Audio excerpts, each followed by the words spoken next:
is our first workshop episode where we discuss all things workshops, horror stories, ideas, solutions, problems, anything that would come up in terms of kind of a creative writing pursuit, any type of structure or any type of idea. And we got an email. We got our first email here, and they don't have a workshop horror story to share with us, but it is a listener that wrote in and wanted to say a few things about not just the podcast, but the creative writing world and specifically the workshop structure itself. So I'm going to read you an excerpt I've asked with permission from the listener. And we're going to go into a few ideas that they raise. I think this listener emailed in and they raised, I think, a couple good points for discussion when it comes to workshops. And I think a good jumping off point, especially in terms of broadening a discussion on workshops, that it's more than just individuals sitting in a room. There's a cultural issues, there are cultural benefits, there are the fact that universities have kind of a monopoly on it that has issues, all these different things that can be discussed in the context of writing workshops. Let me get a sip of coffee here. And I'd like this, listeners, if you have an idea about this, you hear something that makes you think, please write in about it. Again, send that into heavyboredpodcast@gmail.com. That's where you can reach me. And let's get into it. So let me read this. I'm going to go a little bit here. The listener wrote, I think there are some podcasts in the literary space that produce good content, or at least possess good interviews with authors who make for interesting guests. Still, there aren't any I'm aware of that are more informal and approachable for people outside of the literary world, aside from Heavy Bored. Thank you very much, listeners. Right? I appreciate that. It really is great to hear. I'm not exaggerating. The email continues. It's fun listening to different perspectives on books and authors removed from academic spaces. I have an MFA and I'm pursuing a PhD right now, and I find that distance from workshop culture invaluable. And I have more to read about this, listeners, but I just wanted to talk about this section first. The listener writes in academic spaces, where they talk about academic spaces. What do we mean by academic spaces? I think what this listener is referring to is the fact that universities have a monopoly on the writing workshop. And that used to be great. That used to be a way to ensure that writers could make a living while still kind of being immersed in their field. But now it's become a hazard. And it's become a hazard where they call it any specific reference to what is called workshop culture, right? Workshop culture. What do we mean by that? Or what do you think, listeners, somebody would mean by workshop culture? I think they mean there are rules, right? There are rules to what can be submitted to a workshop. There are rules to what can be said in a workshop, right? There are sensibilities. And of course, this is the thing you're not allowed to say, but it is all political sensibilities, usually DNC sensibilities, as I've mentioned before. Where it seems that most art, even in workshops, it's actually even worse in workshops than it is if you go to like the New Yorker or something and you're looking at reviews or critics, where there's a strict adherence to an ideology and it kind of suffocates anything outside of that. So if you're trying to do something a little different, if you're trying to do something a little new, and you're going to an MFA or a PhD program and you're going into those workshops, there is an expected culture. That means that if you write something that you're a little nervous about, or that goes to a certain place that people are uncomfortable with, you will get reamed out in the workshop. And that'll discourage you from wanting to write that piece, right? There are words that are off limits. I've been in some of these workshops and it's just, I know everybody has. It's incredible. I didn't have terrible things happen to me, although there were times where the workshop would get hijacked. For example, workshop culture right now, if you're a man and you write about basic male sexuality, i.e. finding women attractive, sexually appealing, if a character has sexual fantasies about a female character in the book, you will be accused of perpetuating some type of patriarchal misogyny, right? Because you're writing about an honest thing that exists in the world. Straight men are attractive to women. That's just what it is, right? But that is one of the part of the workshop culture that if you turn in a poem or a book, poem or a story, or, a novel to a workshop, part of a novel, whatever, and you have some type of explicitly sexual material in there, and I mean explicitly sexual, and I don't even mean it has to be like graphic pornography or anything like that. I just mean literally it has to be a male character either obsessing or even in love, right? Like if you have an obsessive male character in love with a female character, you will be taken to task according to a political ideology that permeates everything in the workshop. And this is reinforced. And again, it's kind of like Noam Chomsky's manufacturing consent, right? These people don't understand that they're enforcing this kind of Red Guard Soviet style of art, but they are enforcing it. It's kind of just like a self-selection process, right? If you look at jobs, hiring practices in the field, it's hostile to the canon. In fact, every creative writing job, writing teacher job that I've looked at in the last 5 years specifies something about destroying the canon. They don't want to hire anybody that doesn't want to destroy the canon. So they want to undermine the authority of literature and all that kind of stuff. And they basically, this is the kind of manufacturing consent apparatus that Chomsky wrote about all those years ago. It's worth reading, listeners. So there is this idea of workshop culture, but I would like to know what you think about workshop culture, because again, what I just talked about, not very eloquently, I admit, is one aspect of workshop culture. But there are more, right? There are more. And it'd be interesting to have this kind of series where we go in and discuss the different aspects of workshop culture, or what somebody would call workshop culture. And I noticed this, I think it was Lee Stein on Twitter, everybody buy her books. She talked about how there's a difference between the creative writing industry and the publishing industry. She separates the two. And I think that is also something that workshop culture doesn't understand, right? So creative writing industry, where workshop culture is a part of, it's an industry built on people that want to be writers and are willing to pay for it and go to school for it and all that. The publishing industry is almost entirely separated from that, although there are places where it overlaps. And I think that was a really poignant and correct point that Stein made, and she should get more credit for it, quite honestly. But, if listeners have any ideas, write that in, heavyboredpodcast@gmail.com. So I think there is this kind of separation. I would argue that most of the audience for any given book, a collection of books, poems, anything like that, is not a part of this workshop culture. That this academic space, this kind of workshop culture, is so small. It is such an insular kind of incestual group. It's so small. It's a very small world, and most of the people that are successful in that world are not the most widely published, okay? So there is this clear disconnect between kind of what we would call academic spaces or workshop culture versus the real world, right? When we're trying to make money off these books, literally sell a story. Now, people call that selling out, but that's not true. Everybody writing wants to be known for their writing, okay? Anybody telling you otherwise is lying. The email goes on, and this is where I wanted to specifically get into a few more details, right? Unfortunately, I don't have any workshop horror stories to share, but I do want to hear some. I find that subject fascinating, given that I've participated in and run so many by now. I feel that there are issues, but the academic world is misdiagnosing them.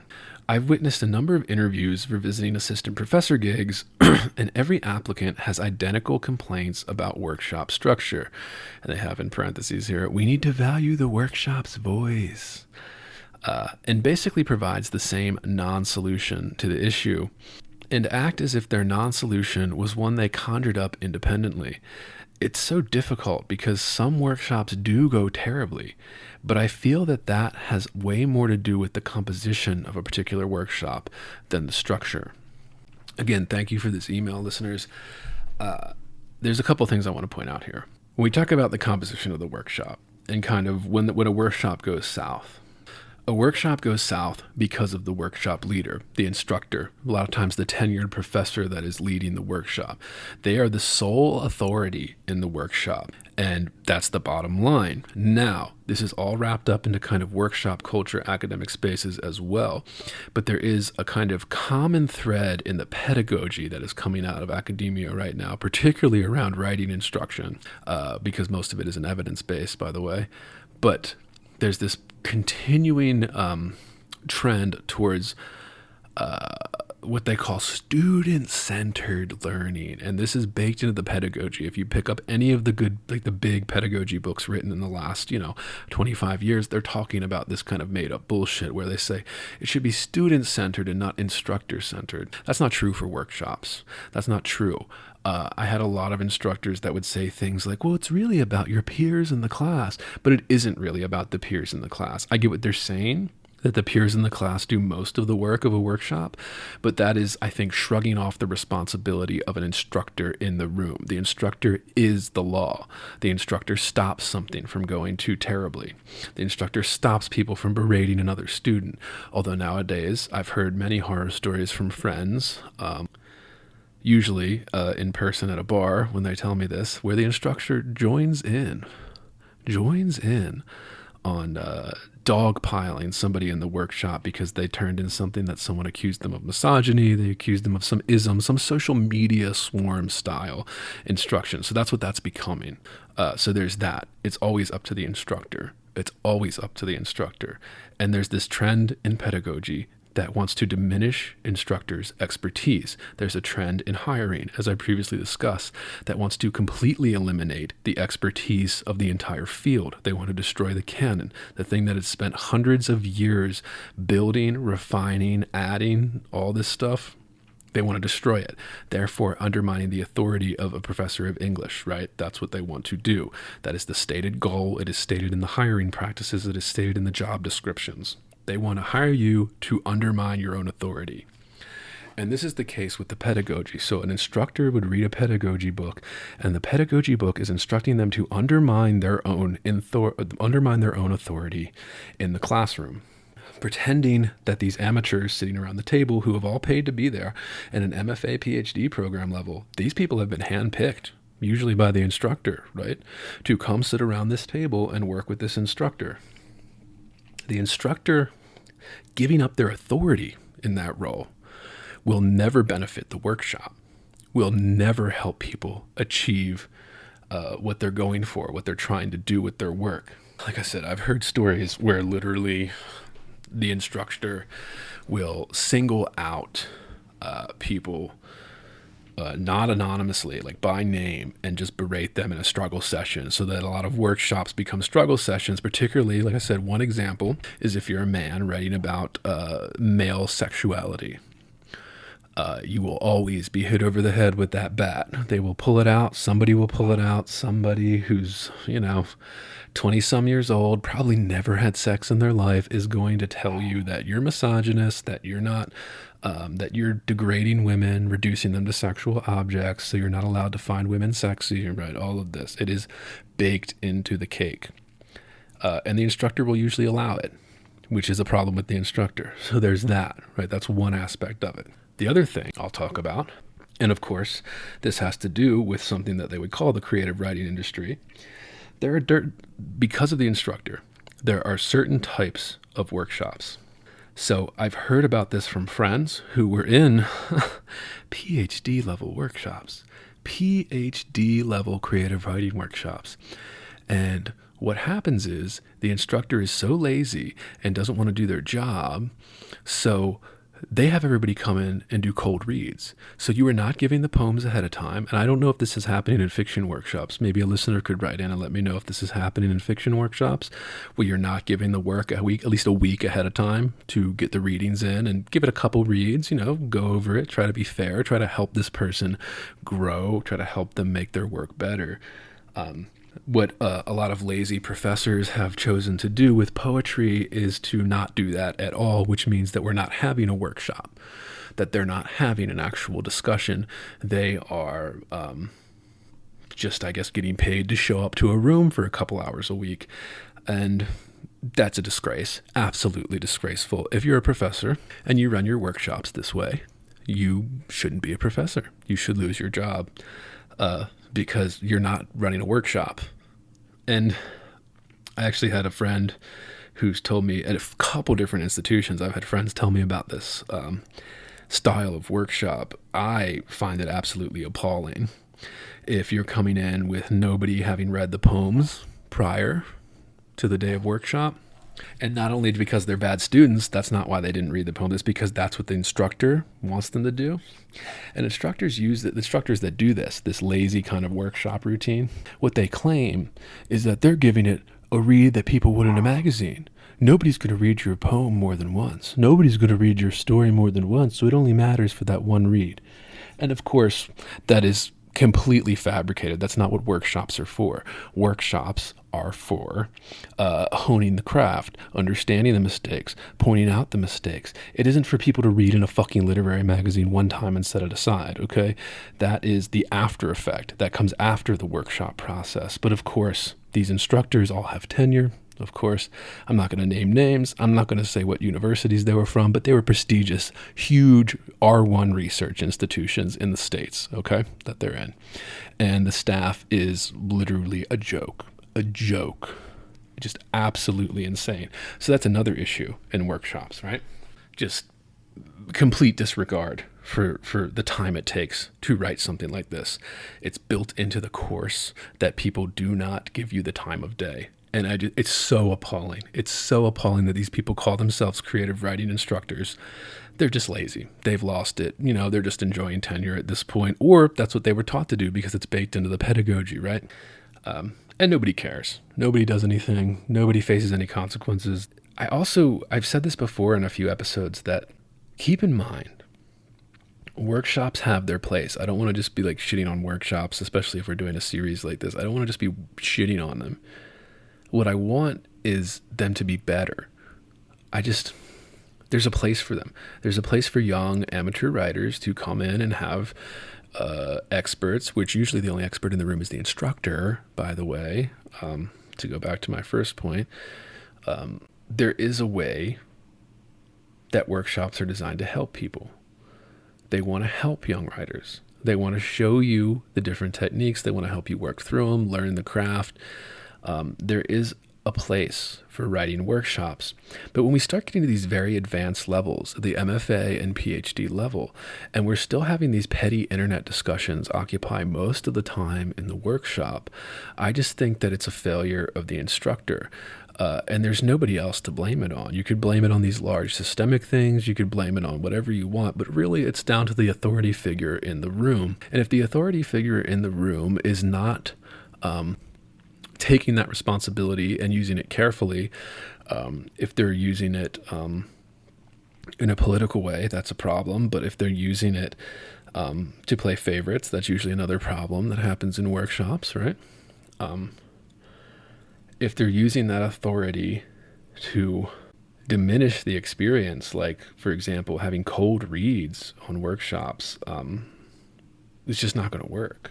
And when the listener wrote in and said, you know, some workshops do go terribly. And as I said, the reason they go terribly is usually because of the instructor not shutting it down or not refocusing it, not chiming in and saying, well, let's focus on the poem in front of us instead of, you know, the writer. You know, something that's very easy to say would get people to stop doing bullshit and attacking people, dogpiling, all that kind of shit. I witnessed so much of that. And I wasn't even in grad school that long ago, guys. I was in it before it got this bad. And it was so bad then. Like, okay, I'm going to tell you a story of my own. And honestly, my workshop experience in grad school was actually great. I had a great instructor. There were very few of these kind of bad workshops where things would go off the rails. And it was because my instructor, my mentor at that time, really did make the effort to chime in. If somebody was ad hominem, if somebody was going off the rails, trying to attack somebody for something else that wasn't in the page, right? Or try to extrapolate a big kind of internet snarky comment, my instructor, my mentor would step in and they would say, okay, where, right? Point to it. Show me on the page. Ensuring that what people were saying wasn't mean, ensuring that what people were saying was actually the constructive feedback and criticism that is expected in a workshop, not this kind of petty kind of, personal, social problems, right? There's a lot of kind of competition. There's a lot of jealousy, right? Professional and otherwise, in these things. And a good instructor prevents a lot of that from derailing. But I did have a few times in workshop experiences, and this was in grad school. I didn't really have many in undergrad, again, because I had a great workshop leader there too. But there were a few times I turned in this poem that I never ended up publishing, but maybe I will eventually. And it was very simple at the time. It was called Using Her Toothbrush. And what it was mainly about was the speaker of the poem staying over, a girl's place that they had just, had sex or whatever it was, and the speaker doesn't have a toothbrush and has to use the girl's toothbrush and not his own, and how the speaker kind of having this kind of germaphobe reaction to it, like not wanting to do it, right? And that's called Using Her Toothbrush. And I thought it was supposed to be funny, but it was also supposed to make this point, right, about kind of anxiety over things like this. And that was the first workshop where a 24-year-old, 23-year-old, if that, is calling me misogynist. I was told I was misogynist because I was reducing the woman in the poem to her toothbrush.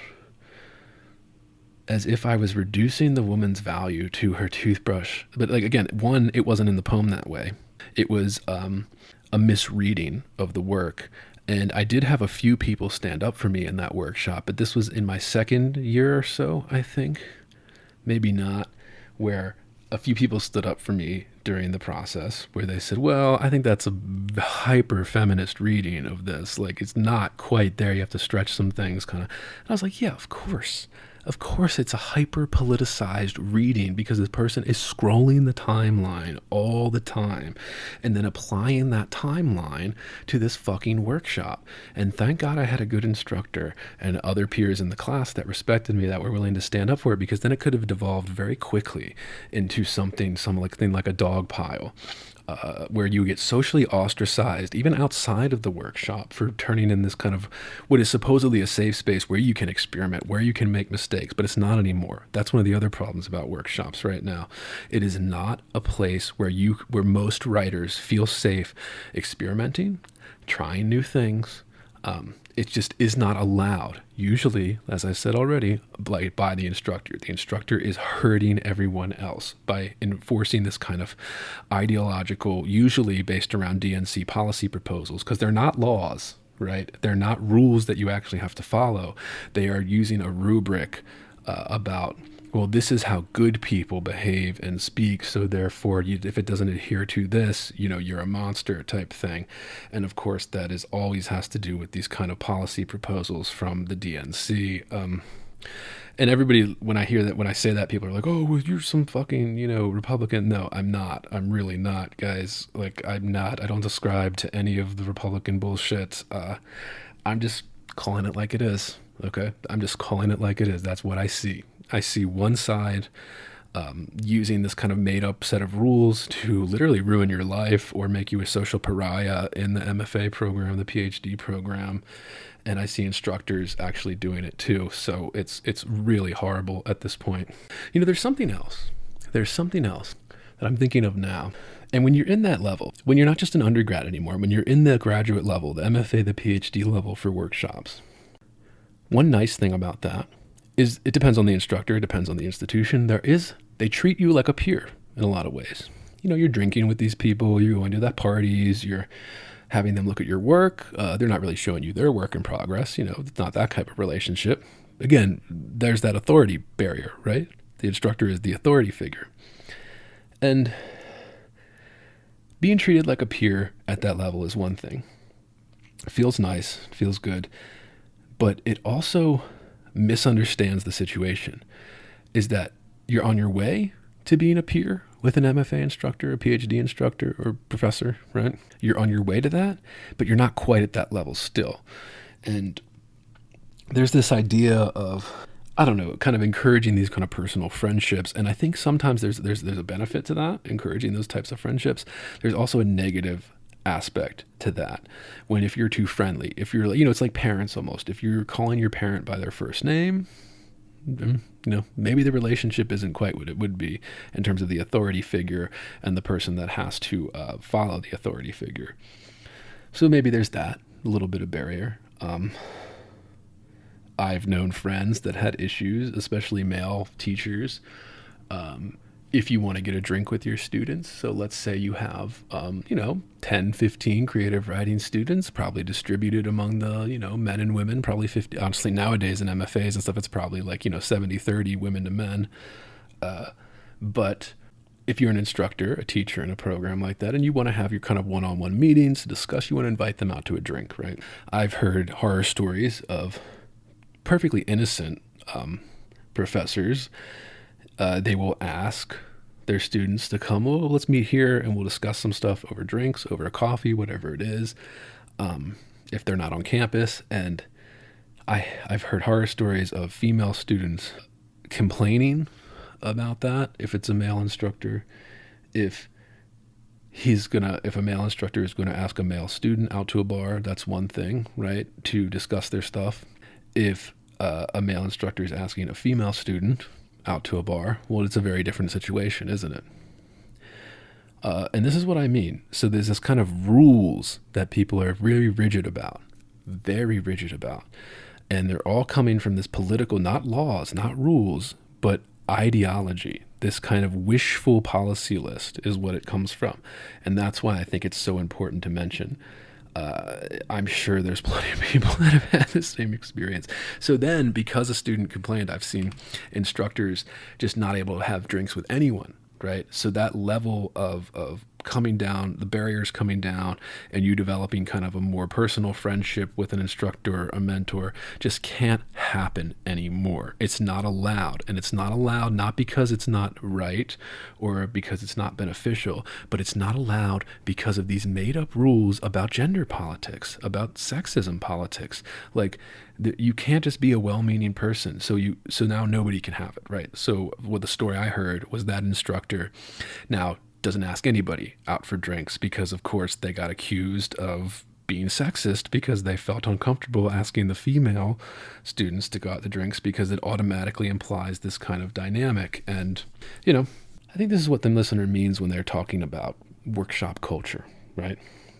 And how a podcast like this can help us take a step back and say that, that's one tiny aspect of not just the creative writing world, but the entire artistic world. And there are better things we can do with our time. There are, there's a place for it, but it isn't the tell-all end-all. In fact, it's actually very small. And everybody that's obsessed with that world, you're not going to get a job, okay? Even people getting PhDs, I know this. Oh, maybe you won't. Maybe if you have a PhD and you got a job, please let me know so I'm more informed on this. There will be no jobs for you. There is no job openings for creative writing instructors. If you have a PhD, you will be ended up teaching composition and rhetoric the rest of your life. Those are the only jobs available, by the way. And nobody buys these types of books.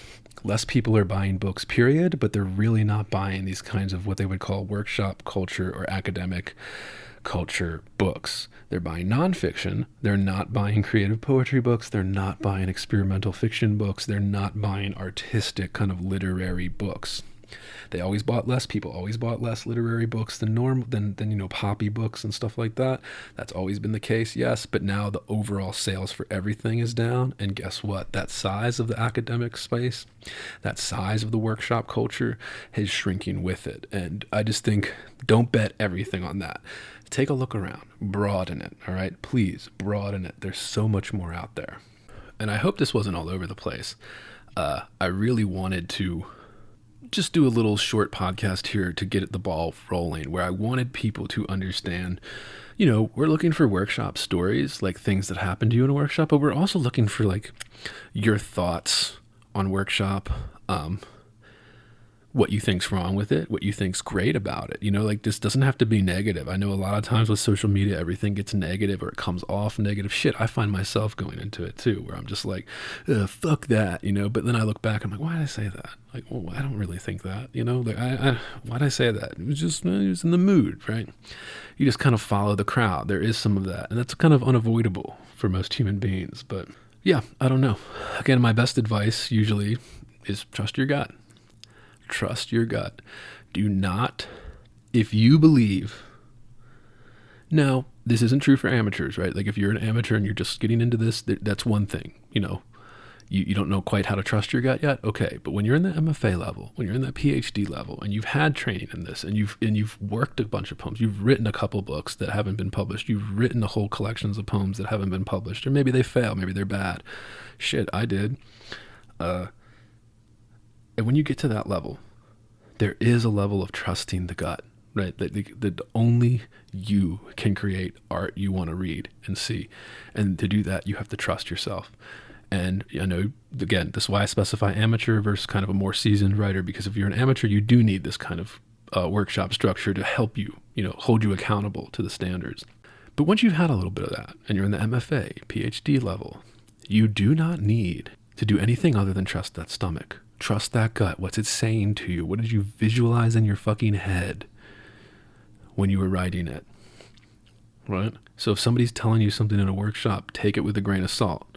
Because if you have that gut feeling, that vision that you're following, well, a workshop's only going to be so helpful. Now, it can still be helpful, right? Doesn't mean you don't ignore workshops or anything like that. I'm not saying that. But I just mean, it could be helpful to just trust yourself and not listen to what a bunch of crazy people that are too online or, scrolling the timeline literally minutes before they sat down in class are saying about it. Okay? So follow your gut. But that's it. I guess I've ranted a little too long. Hopefully this wasn't completely off, unable to follow. I'll try to clean it up, make it more structured in the future. But send in these, if you have something like this, you have something to add, you have a workshop story you want to share with me, please send it into heavyboredpodcast@gmail.com and I will get it, and I'll ask permission usually, but if I don't, I'll probably keep it all anonymous, right? I'm not going to say names or anything like that. I don't want anybody to be put on the spot, especially through, my fucking podcast. So let me know. Send your workshop stories or your workshop thoughts into heavyboredpodcast@gmail.com. I'm Andrew Whitson, and this has been another edition of Heavy Bored.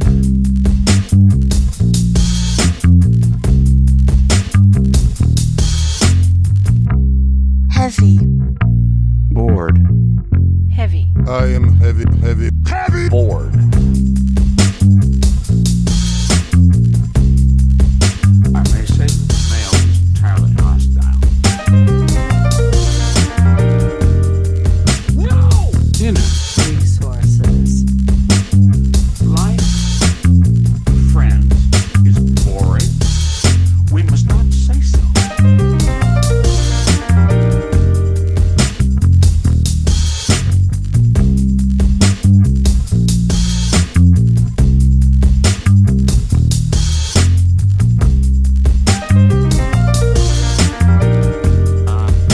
Are you radioactive now?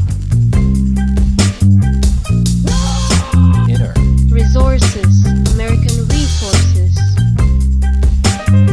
Being bored? Some activities are intentional, right? It shows such a lack Heavy. of gratitude for life. Bored. I aspire to boredom, Heavy. I should say. Bored. Heavy. I am heavy Bored. Has you the night sweats and the day sweats, pal? Pal, I do.